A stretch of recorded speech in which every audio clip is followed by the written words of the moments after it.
കേന്ദ്ര സർക്കാർ ജോലി അന്വേഷിക്കുന്നവർക്ക് ഒരു മികച്ച അവസരം. സെൻട്രൽ ഇൻഡസ്ട്രിയൽ സെക്യൂരിറ്റി ഫോഴ്സ് അഥവാ CISF ഇപ്പോൾ പാരാമെഡിക്കൽ സ്റ്റാഫ് റിക്രൂട്ട്മെന്റിനുള്ള വിജ്ഞാപനം പുറത്തിറക്കിയിരിക്കുന്നു. +2 യോഗ്യത ഉള്ളവർക്കും ബന്ധപ്പെട്ട ഡിപ്ലോമ അല്ലെങ്കിൽ ഡിഗ്രി ഉള്ളവർക്കും അപേക്ഷിക്കാവുന്ന ഈ റിക്രൂട്ട്മെന്റിൽ ASI pharmacist, ASI x-ray technician, ASI lab technician എന്നീ തസ്തികകളിലായി ആകെ 24 ഒഴിവുകളാണ് റിപ്പോർട്ട് ചെയ്തിരിക്കുന്നത്. അപേക്ഷ സമർപ്പിക്കാനുള്ള അവസാന തീയതി 2026 ജൂലൈ 7-നാണ്. അതിനാൽ അവസരം നഷ്ടപ്പെടുത്താതെ വീഡിയോ മുഴുവൻ കണ്ട ശേഷം അപേക്ഷ സമർപ്പിക്കാൻ തയ്യാറാകൂ. നോട്ടിഫിക്കേഷൻ ഡിസ്ക്രിപ്ഷനിലും കമന്റ് ബോക്സിലും കൊടുത്തിട്ടുണ്ട്. ആദ്യം ഒഴിവുകളുടെ വിവരം നോക്കാം. ASI ഫാർമസിസ്റ്റ് 18 ഒഴിവുകൾ, ASI എക്സ്റേ ടെക്നീഷ്യൻ 1 ഒഴിവ്, ASI ലാബ് ടെക്നീഷ്യൻ 5 ഒഴിവ്.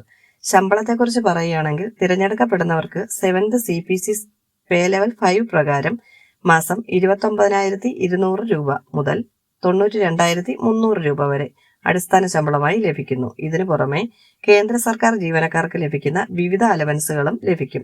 ഇന്ത്യൻ പൗരത്വമുള്ള പുരുഷന്മാർക്കും സ്ത്രീകൾക്കും അപേക്ഷിക്കാം. പ്രായപരിധി 18 മുതൽ 28 വയസ്സ് വരെയാണ്. SC/ST വിഭാഗക്കാർക്ക് 5 വർഷവും OBC വിഭാഗക്കാർക്ക് 3 വർഷവും പ്രായയളവ് ലഭിക്കും. ASI ഫാർമസിസ്റ്റ് തസ്തികയ്ക്ക് അപേക്ഷിക്കുന്നവർ +2 പാസ്സായിരിക്കണം. കൂടാതെ ഫാർമസിയിൽ ഡിപ്ലോമ അല്ലെങ്കിൽ ഡിഗ്രി ഉണ്ടായിരിക്കണം. ASI എക്സ്റേ ടെക്നീഷ്യൻ തസ്തികയ്ക്ക് +2 പാസ്സായിരിക്കണം. കൂടാതെ റേഡിയോഗ്രാഫിയിൽ 2 വർഷം ഡിപ്ലോമ ഉണ്ടായിരിക്കണം. എഴുത്തു പരീക്ഷയിലെ പ്രകടനത്തിന്റെ അടിസ്ഥാനത്തിലായിരിക്കും അന്തിമ റാങ്ക് ലിസ്റ്റ് തയ്യാറാക്കുന്നത്. പുരുഷ ഉദ്യോഗാർത്ഥികൾക്ക് കുറഞ്ഞത് 170 സെന്റിമീറ്റർ ഉയരവും സ്ത്രീകൾക്ക് 157 സെന്റിമീറ്റർ ഉയരവും വേണം. ചില പ്രത്യേക വിഭാഗങ്ങൾക്ക് ഷെഡ്യൂൾഡ് ട്രൈബ് വിഭാഗക്കാർക്ക് ഉയരത്തിൽ ഇളവുകൾ ലഭിക്കും.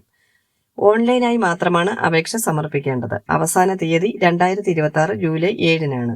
ഈ ജോലി കേന്ദ്ര സർക്കാർ സർവീസ് ആയതിനാൽ ഇന്ത്യയിലെ ഏത് സംസ്ഥാനത്തും നിയമനം ലഭിക്കാം. ഈ റിക്രൂട്ട്മെന്റിൽ അപേക്ഷിക്കാൻ ആഗ്രഹിക്കുന്നവർ വീഡിയോ ലൈക്ക് ചെയ്ത് ചാനൽ സബ്സ്ക്രൈബ് ചെയ്യാൻ മറക്കരുത്. എല്ലാ പുതിയ സർക്കാർ ജോലി അറിയിപ്പുകളും ദിവസവും ലഭിക്കാൻ ബെല്ലൈക്കണും അമർത്തുക. അടുത്ത ജോബ് അപ്ഡേറ്റുമായി വീണ്ടും കാണാം. നന്ദി.